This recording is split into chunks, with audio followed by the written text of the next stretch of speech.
Hello আমার গল্পপ্রিয় দাদা ভাইয়েরা, কেমন আছো তোমরা সবাই? আশা করি ভালোই আছো। আমিও ভালো আছি, কারণ তোমরা আমাকে যে পরিমাণ সাপোর্ট করেছো তা আমি কখনো ভুলতে পারবো না। তাই আমি আবারও তোমাদেরকে মজা দেওয়ার জন্য একটি গল্প নিয়ে হাজির হয়েছি। আশা করি গল্পটির প্রথম থেকে শেষ পর্যন্ত শুনলে তোমাদের ভালো লাগবে। চলো তাহলে কথা না বাড়িয়ে গল্পটি শুরু করা যাক। আমি গরিব ঘরে জন্ম নিয়েছিলাম। আমার মা একটা বড় বাড়িতে চাকরি করত। আমার বাবা এই পৃথিবীতে ছিল না। আমার বাবার মৃত্যু হয়েছিল 2 বছর হয়ে গিয়েছে। এজন্য আমি আর আমার মা একা থাকতাম। এর আগে যখন আমি ছোট ছিলাম, আমার মা আমাকে প্রতিবেশীর ঘরে রেখে চলে যেত। আমি প্রতিবেশী মাসির মেয়ের সাথে খেলতাম। কিন্তু যখন আমি 15 বছরের হয়ে গেলাম, তখন আমার মা আমাকে সাথে করে কাজে নিয়ে যেত। আমি আগেও মায়ের সাথে কখনো কখনো সেই বড় বাড়িতে চলে যেতাম, কিন্তু কাজ করতাম না। কিন্তু আজ আমার মা আমাকে যেখানে নিয়ে গেল সেটা অন্য কোনো বাড়ি ছিল। আমি যখন মাকে জিজ্ঞাসা করলাম, সে বলতে লাগলো, এখানকার যে বাড়ির মালিক সে পয়সা বেশি দেয়। মা আমাকে ভেতরে নিয়ে গেল, আর বাড়ির মালকিন সামনে উঠোনে বসেছিল। আমার মাকে দেখে সেই মহিলার চেহারায় একটা অদ্ভুত হাসি খেলে গেল। আমার মা ওই মহিলার সাথে আমার পরিচয় করিয়ে দিল। ওই মহিলাটি অদ্ভুত নজরে আমার মাথা থেকে পা পর্যন্ত তাকিয়ে তাকিয়ে খুব ভালো করে দেখতে লাগলো। আমাকে এরকম করে ওর দেখা আমার ভালো লাগেনি। মা বলল, আজকের পর থেকে আমার মেয়েও কাজ করবে। তখন সে বলতে লাগলো, তাহলে তো খুব ভালো। তারপর আমার মা আমার হাতে ঝাড়ু ধরালো আর আমাকে বলতে লাগলো যে, তুমি পুরো বাড়িটা ঝাড়ু দিয়ে মুছে পরিষ্কার করো, এরপর রান্নাঘর পরিষ্কার করে দিও। তারপর আমি তোমাকে অন্য কাজ বলবো। এটা বলে মা নিজের বাড়ির মালকিনের দিকে দেখল। আর বাড়ির মালিক এসে আমার মাকে ঘরে যেতে ইশারা করল। আমার মা ঘরের মালকিনের সাথে ঘরে চলে গেল, আর দরজা বন্ধ হয়ে গেল। আমি একবার ঝাড়ুর দিকে তাকালাম, আর তারপর পুরো বাড়ির দিকে তাকিয়ে বড় করে একটা গভীর নিঃশ্বাস নিলাম, আর তারপর পুরো ঘরে ঝাড়ু দিতে লাগলাম। আমার কাজকর্ম করার অভ্যাস ছিল না, এজন্য ঝাড়ু দিয়েই আমি পুরোপুরি ক্লান্ত হয়ে গেলাম। এরপর আমি রান্নাঘরে এলাম। সেখানে দেখলাম যে পুরো রান্নাঘর নোংরা হয়েছিল, আর অনেক বাসন নোংরা হয়ে পড়েছিল। সেটা দেখে আমার কান্না পেয়ে গেল। আমি এত কাজ একা একা কি করে করব? যাই হোক, আমি বাসন ধুয়ে রান্নাঘর পরিষ্কার করলাম।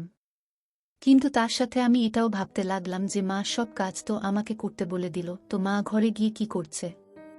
রান্নাঘরের কাজ করার পর আমার অবস্থা খারাপ হয়ে গেল। যখন আমি বাইরে এলাম তখনও বাড়ির মালিকের ঘরের দরজা বন্ধ ছিল। আমার খুব জোরে খিদেও পেয়েছিল। আমি ঘরের মালিকের দরজায় টোকা মারলাম। কিছুক্ষণ পরে মা ঘরের দরজা খুলল। সে পুরোপুরি ঘামে ভিজে গিয়েছিল। আমাকে বলতে লাগলো যে, তুমি বাইরে বসো, আমি এক্ষুনি আসছি। এটা বলে মা আবার দরজা বন্ধ করে দিল। আর আমার মায়ের কাছে চাদরও ছিল না। কিন্তু যখন 5 মিনিট পরে মা ঘর থেকে বের হলো, তো একটা চাদর তার মাথায় দেওয়া ছিল। এটা সে মাথায় দিয়ে ঘরে গিয়েছিল।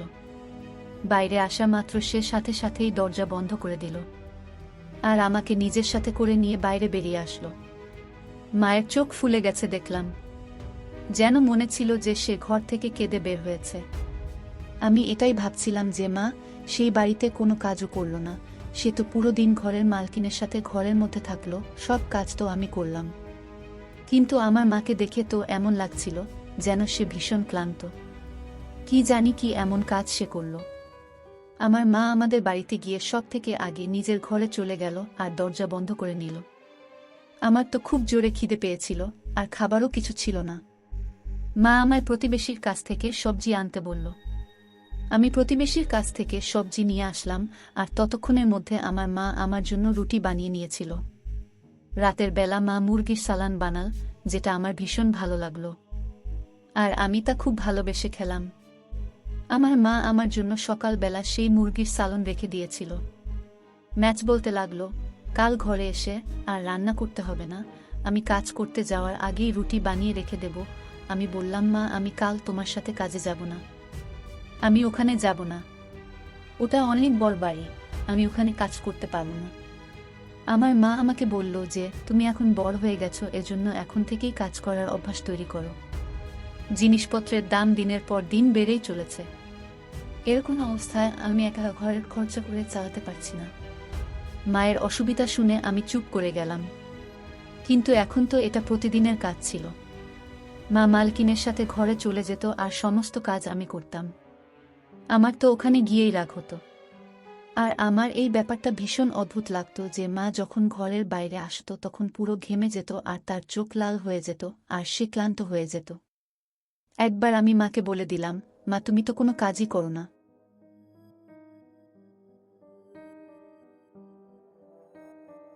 অথচ দেখে মনে হয় যে তুমি একদম ক্লান্ত, যেন সারা ঘরের কাজ তুমিই করেছ।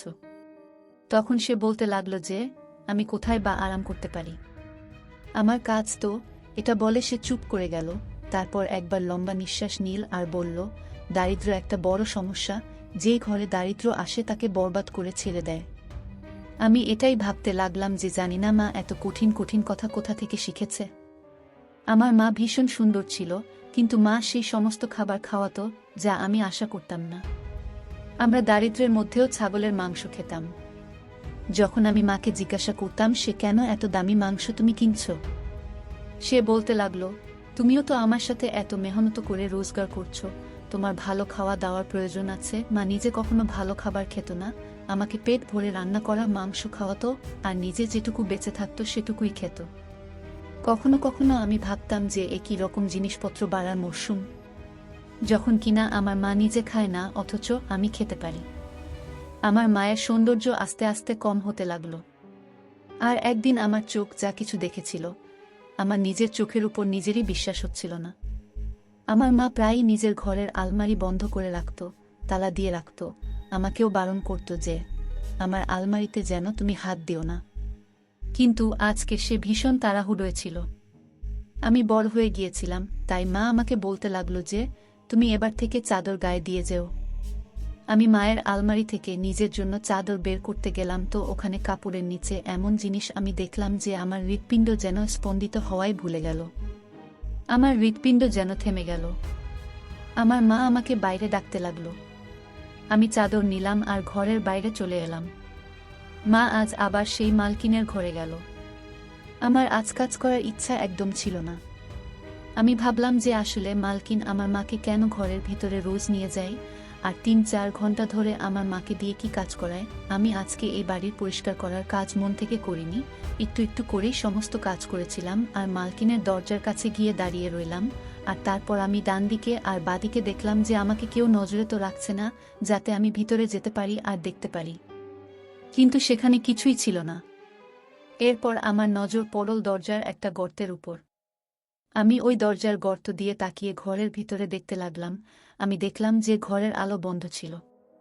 ওখানে নাইট বাল্ব জ্বলছিল। ঘরের মধ্যে সমস্ত জায়গা অন্ধকার ছিল, এই জন্য আমি ঠিক করে নজর দিতে পারছিলাম না যে কি হচ্ছিল ভেতরে। শুধু ঘরের ভেতরের জানালা নজরে আসছিল, আর যার সামনে পর্দা লাগানো ছিল, আর যেটা আলো আসতে বাধা দিচ্ছিল।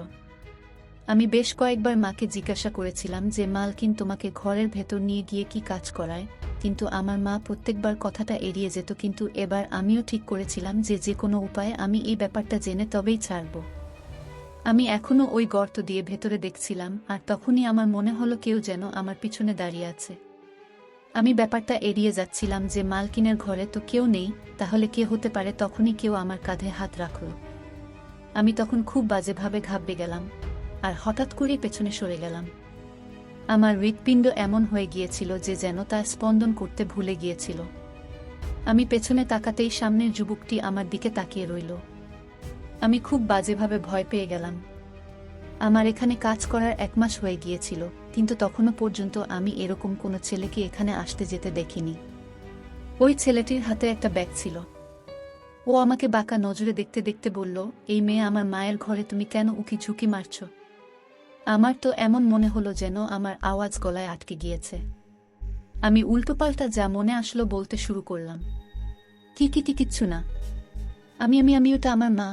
আমি তো বুঝতেই পারছিলাম না যে আমি কি উত্তর করব। আমি চুপ করে গেলাম। সে বলতে লাগল, তুমি চোর, তাড়াতাড়ি বলো। আমি তাড়াতাড়ি বললাম, না না। আমার জবাব শুনে সে আমার মাথা থেকে পা পর্যন্ত ভালো করে দেখল আর বলল, তাহলে কে তুমি? আমি বললাম, আমি আমার মায়ের মেয়ে। আমার মাথা তো কাজই করছিল না। সে বলতে লাগলো, সব মায়েদেরই মেয়ে অথবা ছেলে হয়। আমি আমার মায়ের ছেলে, কিন্তু তুমি এটা বলো যে এটা ছাড়া তুমি আর কে? আমি বলতে লাগলাম, আমি এই ঘরের এই বাড়ির চাকরের মেয়ে। আমি এখানে কাজ করি। কি জানি কেন আমার কোনো জ্ঞান ছিল না। সেই সময় আমার কথা শুনে সে নিজের ব্যাগ একদিকে রাখল আর সামনের সোফায় গিয়ে বসে পড়ল, আর নিজের পা সামনে রাখা কাচের টেবিলের উপর রাখল। তারপর আমাকে ইশারায় নিজের কাছে ডাকল আর বলতে লাগল, এই মেয়ে এদিকে এসো, আমার জুতো খোলো। এটা শুনে আমি অবাক হয়ে গেলাম। আমি একজন চাকরানির মেয়ে তো নিশ্চয়ই ছিলাম, কিন্তু এরকম কাজ আমি করতে পারতাম না। আমি সাথে সাথে মানা করে দিলাম যে আমি এরকম কাজ করি না। আমার কথা শুনে সে বলল, আচ্ছা, মায়ের ঘরে উকিঝুঁকি মারতে পারো আর কাজ করতে পারো না? আমার কথা শোনো, আমি যদি তোমার এই কাণ্ড কারখানা নিজের মাকে বলে দিই, সে তোমাকে এক্ষুনি চাকরি থেকে বের করে দেবে। আমি বললাম যে প্লিজ আপনি এরকম কিছু বলবেন না, আমার মা আমাকে অনেক মারবে। আমার কথা শুনে সে আমাকে কিছুই বলল না, শুধু নিজের জুতোর দিকে ইশারা করে আমাকে কাছে ডাকল। আমি বাধ্য হয়ে তার কাছে গেলাম। সে একটা 16-17 বছরের ছেলে ছিল, তার মুখের সাথে মালকিনের মুখের মিল ছিল, কিন্তু সে ভীষণ অহংকারী মানুষ। আমি তার কাছে রাখা কাছে টেবিলের কাছে গিয়ে বসে পড়লাম আর তার জুতো খুলতে লাগলাম।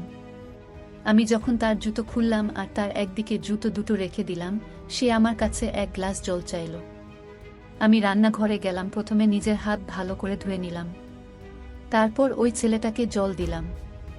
এতক্ষণের মধ্যে ঘরের দরজা খুলে গিয়েছিল। সেই মালকিন নিজের ছেলেকে দেখে ভীষণ খুশি হল। ছেলেটি হোস্টেলে থাকতো বোধহয়, এখানে কিছুদিনের জন্য ছুটি কাটাতে এসেছে। আমার মা এখন ক্লান্তির মধ্যে আর ঘামে ভেজা। ছেলেটি বোধহয় আমার মাকে জানতো, তাই তাকে দেখে সে নমস্কার জানালো। আমার মা ও তাকে নমস্কারের জবাব দিল, আর তারপর মা ফিরে যাওয়ার জন্য অনুমতি চাইল, আর আমাকে নিজের সাথে নিয়ে মা সেই বাংলোর বাইরে চলে আসলো। পরের দিন যখন মায়ের সাথে কাজে গেলাম, তখন ছেলেটি জলখাবার খাচ্ছিল। আমার মা আবার মালকিনের সাথে সেই ঘরের মধ্যে চলে গিয়েছিল। আমি ঘর বাড়ির পরিষ্কার পরিচ্ছন্নের কাজ করতে লাগলাম। ছেলেটি একদম আমাকেই দেখে যাচ্ছিল। আমিও সৌন্দর্য আমার মায়ের মতোই পেয়েছিলাম। আমার বয়স 16 বছর ছিল। আমি যখন ওই ছেলেটির ঘরে পরিষ্কার করার জন্য গেলাম, তখন সে আমার পেছনে পেছনে ঘরের মধ্যে চলে এলো। আমি অবাক সেই সময় হলাম যখন সেই ঘরের দরজা বন্ধ করে দিয়েছিল। আমার হৃদয় ভয়তে কাঁপতে শুরু করল। আমাকে সে ভীষণ অদ্ভুত নজরে তাকিয়েছিল। সে আমার কাছে চলে আসলো। আমি সঙ্গে সঙ্গে পিছনে সরে এলাম আর ঘরের দরজার দিকে এগিয়ে গেলাম, কিন্তু তার আগে সে দরজার কাছে পৌঁছে গেল। আমার তো প্রাণ বেরিয়ে যেত প্রায়, কারণ সে তখন দরজার ছিটকিনি লাগিয়ে দিল আর নিজে আমার দিকে এগিয়ে আসতে লাগলো আর বলতে লাগলো, গতকাল ওই ঘরে উকি দিয়ে কি দেখতে চাইছিলে? আমি বললাম, আমি বাইরে যেতে চাই। দরজা বন্ধ করে রেখেছ কেন? সে আমার কথা উপেক্ষা করে খুব মন দিয়ে আমার দিকে তাকিয়েছিল। তার তীক্ষ্ণ দৃষ্টিতে আমার সারা শরীরে একটা সংবেদন বয়ে গেল। সেখানে কি হচ্ছে তা দেখার জন্য তুমি অন্যের ঘরে উকি দিতে খুব পছন্দ করো, তাই না? ও হাসতে লাগল আর বলতে লাগল, বন্ধ দরজার আড়ালে কি হয় আমি তা বলি? তার কথা শুনে আমার শরীরে রাগের ঢেউ বয়ে গেল। সে আমার পিছনে আসার আগেই আমি মা মা বলে চিৎকার করতে লাগলাম, কিন্তু সে আমার মুখে হাত চেপে রাখল আর বলতে লাগলো, আওয়াজ করলে গলা টিপে দেব। এই বলে সে আমার মুখ থেকে হাত সরিয়ে দিল আর ঘরের দরজাও খুলে দিল। আমি রুম থেকে বের হয়ে গেলাম। ছেলেটি তাড়াতাড়ি তার ঘরের দরজা বন্ধ করে দিল। আমি এতটাই বিরক্ত হয়েছিলাম যে আমি কাঁদতে লাগলাম। আমি ভেবে নিয়েছিলাম যে এখন আর এখানে কাজ করতে আসব না। আমি বাকি কাজটা কান্না করতে করতেই করলাম। মা মালকিনের ঘর থেকে বের হয়ে আমাকে কাঁদতে দেখে বিরক্ত হয়ে গেল আর আমায় কান্নার কারণ জিজ্ঞেস করতে লাগলো। আমি তখন মালকিনের সামনে কিছুই বলিনি। আমি বললাম, আমার মাথায় খুব ব্যথা করছে। আমি বাড়ি ফেরার সময় সারা পথে কেঁদেছিলাম। আমার মা আমাকে বাড়ির পরিবর্তে ডাক্তারের ক্লিনিকে নিয়ে যেতে লাগল, কিন্তু আমি বারণ করলাম। বাড়ি গিয়ে আমি মায়ের কাছে ফুপিয়ে ফুপিয়ে কাঁদতে লাগলাম আর সেই ছেলেটার কথাগুলো বলে দিলাম। আমার মা অনেক চিন্তায় পড়ে গেল। আমি বললাম, মা, আমি ওই বাংলোতে আর কাজে যেতে চাই না। আমার মা আমাকে চুপ করালো আর বলল যে কাল থেকে সে একাই কাজে যাবে। পরের দিন আমি ঘরেই ছিলাম। কিন্তু সেদিন মা যখন ঘরে আসলো তার মুখ পুরো লাল হয়ে গিয়েছিল। সে অনেক বেশি ক্লান্ত ছিল। সে ঘরে আসার সাথে সাথে চেয়ারে এসে বসে পড়ল। যখন আমি মাকে ছুঁয়ে দেখলাম তখন সে জ্বরের মধ্যে ছটফট করছিল। আমি তাড়াতাড়ি করে মাকে জল খাওয়ালাম আর খাবার খাওয়ালাম। ঘরে পড়ে থাকা জ্বরের ওষুধ দিলাম। সারা রাত ধরে আমি মায়ের কপাল টিপাতে থাকলাম। তার এখনো প্রবল জ্বর ছিল। সে ঘুমের মধ্যেও হায় হায় করছিল। আমার কাছে সম্পর্কের নামে শুধু আমার মাই তো ছিল। যদি তারও কিছু হয়ে যেত তাহলে আমি কিভাবে বাঁচতে পারতাম? সকালবেলা অবধি মায়ের জ্বর অনেকটা কম হয়ে গেল, কিন্তু ক্লান্তি তার অনেক বেশি ছিল। এরপরেও সে মালকিনের ঘরে যাওয়ার জন্য তৈরি হচ্ছিল। আমি মাকে বললাম ছুটি করতে। মা বলতে লাগলো যে ছুটি করতে পারবো না, না হলে চাকরি চলে যাবে। আমি বললাম ঠিক আছে, আজ আমি একা কাজ করতে চলে যাচ্ছি। আমার কথা শুনে মায়ের তো গায়ের রোম খাড়া হয়ে গেল। বলল, না, আমি তোমাকে একা কখনোই পাঠাতে চাই না। আর সেজন্যই আমি এবার মায়ের সাথে ওই বাংলাতে কাজ করতে চলে গেলাম। কিন্তু আমার মায়ের শরীর ঠিক ছিল না। ওখানে পৌঁছানোর পর তার অবস্থা আরও খারাপ হয়ে গিয়েছিল। আমি তাকে বললাম যে সে এক জায়গায় বসে থাকুক, আমি সব কাজ করে নেব। সে ঘরের একটা কোনায় বসে পড়ল। ওই মালকিনের ছেলেকে আজ আমি কোথাও দেখতে পেলাম না। মনে হয় সে আবার নিজের হোস্টেলে ফেরত চলে গেছে। আমি পুরো ঘর পরিষ্কার করলাম। যখন সমস্ত কাজ শেষ হয়ে গেল তখন ওই মালকিন বলতে লাগলো, তোমার মা তো ভীষণ অসুস্থ, তার যে কাজগুলো বাকি সেগুলো কে করবে? এটা শুনে আমার ওই মালকিন এর ওপর ভীষণ রাগ হলো, আফসোসও হতে লাগলো। আমি বলতে লাগলাম, আমার মা অসুস্থ। সে বলল, আমি কিছু জানি না, আমার নিজের কাজ পুরো চাই। তোমার মায়ের থেকে যদি না হয় তাহলে তুমি করো। আমি হ্যাঁ করে দিলাম, কারণ মায়ের কাজের রহস্য তো আমি জানতেই চাইছিলাম। ওই মালকিন ঘন্টার পর ঘন্টা আমার মাকে দিয়ে কি এমন কাজ করায় যে আমার মা এর আলমারিতে 1000 টাকার ওতগুলো নোট পড়ে থাকে। কিন্তু যেই আমি মালকিনের ঘরে যেতে লাগলাম আমার মা আমার উপর চেঁচাতে লাগলো। মা বলতে লাগলো যে তুমি ভেতরে যাবে না। বোধহয় আমার মা আমার কাছেই ছিল, এজন্য আমার আর মালকিনের মধ্যেকার কথা সে শুনে নিয়েছিল। এজন্য তার এত জ্বর থাকা সত্ত্বেও সে কথা বলে উঠল। অনেক কষ্ট করে সে উঠল আর আমাকে নিয়ে বাইরে আসলো। বিকেলে আমি আমার মাকে ডাক্তারের কাছে নিয়ে গেলাম। পরের দিন আমার মা গভীরভাবে ঘুমিয়েছিল। আমি আস্তে করে ঘরের বাইরে বেরিয়ে গেলাম। এবার আমি ঠিক করেই নিয়েছিলাম যে বন্ধ দরজার পিছনে কি রহস্য আছে তা আমি জেনেই ছাড়ব। আমি এইবার একা বাংলাতে চলে গেলাম। ওই মালকিন আমায় একা দেখে আমার মায়ের কথা জিজ্ঞাসা করতে লাগলো। আমি বললাম তার শরীর ঠিক নেই। প্রথমে তো ওই মালকিন আমাকে ঘরের সমস্ত কাজ করালো, আর এরপর বলতে লাগলো যে আমি যেন এবার সেই কাজ করি যা আমার মা করে। সে আমাকে তার জন্য ডবল পয়সা দেবে, যা আমার মাকে দেয় তার চেয়ে বেশি। আমি তার কথা শুনলাম আর রাজি হয়ে গেলাম। সেই সময় আমার টাকার দরকারও ছিল। আমি জানতে চাইতাম যে যখন আমার মা ঘরের বাইরে আসে তখন আমার মা পুরোপুরি ক্লান্ত হয়ে যায় কেন। আমি যখন ওই মালকিনের ঘরে গেলাম তখন পুরো ঘর অন্ধকার হয়েছিল। ওই মালকিন একটা নাইট বাল্বও জ্বালালো আর নিজে ওয়াশরুমে চলে গেল। আমি আমার হৃৎপিণ্ডের বেড়ে যাওয়া স্পন্দন নিয়ে সেই ঘরের বিছানায় বসে পড়লাম। কিছুক্ষণ পর যখন মালকিন ওয়াশরুম থেকে বাইরে আসলো তখন সে রাতের কাপড় পরেছিল। আমাকে দেখে সে অবাক হলো। ওই ঘরের সে যখন ছিটকিনি লাগালো তখন আমার তো ভয়ে অবস্থা খারাপ হয়ে গেল। আমি বুঝতেই পারিনি যে সে আমাকে দিয়ে কি কাজ করাতে চাইছিল। আমি দাঁড়িয়ে পড়লাম, কিন্তু এতটা সময়ের মধ্যে সে আমার কাছে চলে এলো। তারপর সে আমার হাতে সে জৈতুনের তেলের শিশির ধরিয়ে দিল আর বলতে লাগলো যে আমি যেন তার মালিশ করি, আর কোথাও না থেমে আমাকে তার ম্যাসাজ করতে হবে। সে একটা মোটা মহিলা ছিল আর তার শরীরে ছিল ব্যথা, আর শরীরে তার ব্যথার অভিযোগের জন্য সে আমার মাকে দিয়ে 3 থেকে 4 ঘন্টা একভাবে মালিশ করাতো। আমার মা ক্লান্ত হয়ে অসুস্থ হয়ে যেত, আর কখনো কখনো সে ক্লান্তিতে কাঁদতে থাকত। দারিদ্র মানুষকে কিভাবে ক্লান্ত পরিশ্রান্ত করে ছাড়ে, কিভাবে তাকে শেষ করে দেয়। একভাবে 2 ঘন্টা ওই মহিলার মাসাজ করার পর আজ আমি ঘামে ভিজে গেলাম। ওই মহিলা নিজের ব্যাগ থেকে 2000 টাকা বের করল আর বলতে লাগলো, এই অসুস্থতা আমার অনেক বড় বাধা হয়ে গেছে। এই জৈতুনের তেলে কিছু এমন ঔষধি জড়িবুটি আছে যে এই তেলের মালিশের পর আমি নিজে হাঁটতে চলতে পারি। না হলে এক পা আমি উঠাতে গেলে আমার মুখ দিয়ে চিৎকার বেরিয়ে আসে।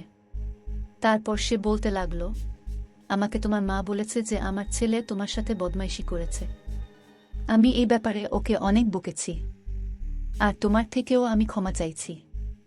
এরপর সে আর কখনো তোমাকে কিছু বলবে না। আমি তাকে কোনো উত্তর করলাম না, আর ঘরের দরজা খুলে বাইরে চলে গেলাম। আমার মায়ের সম্পর্কে প্রত্যেকটা প্রশ্নের আমি উত্তর পেয়ে গিয়েছিলাম। আমি যতই আমার মায়ের সম্মান করি না কেন ততই কম। আমার জন্য সে একজন মহান মহিলা। না জানি কেন আমি তার ভালো চরিত্রকে সন্দেহের চোখে দেখেছিলাম। সব বন্ধ দরজার পিছনে সব সময় পাপ থাকে না, একথা আমি আজ খুব ভালোভাবে বুঝে গিয়েছিলাম। ধন্যবাদ বন্ধুরা।